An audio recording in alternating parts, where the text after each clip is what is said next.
আমার এই ছোট্ট ডেকোরেশনটা কেমন হয়েছে তোমরা সবাই কমেন্ট করে বলো তো।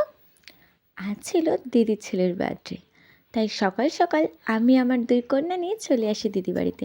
না সেলিব্রেশন সেরকমভাবে হয়নি, কিন্তু ওই না সাজিয়ে গুছিয়ে দিলে ভালো লাগে না আর কি, তাই আমি একটু ডেকোরেশন করে নিচ্ছিলাম। আর আমাকে হেল্প করছিল বার্থডে বয়ের বড়দা। তো তারপর আমি একটু কেকটা কালারফুল করে নিচ্ছিলাম জেমস দিয়ে, একটু জেমস দিয়ে সাজিয়ে নিচ্ছিলাম। তোমরা দেখো কেকটাকে আমি কীরকমভাবে জেমস দিয়ে সাজিয়েছি। তারপর চলো কেকটা কেটে নেওয়া যাক তাড়াতাড়ি, আরে খেতে হবে তো নাকি। Happy birthday.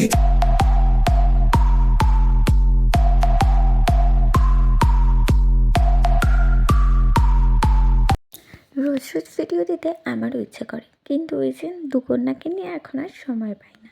তো চলো ভিডিওটা যদি তোমাদের ভালো লাগে একটু লাইক করে চ্যানেলটা সাবস্ক্রাইব করে দিও। টাটা।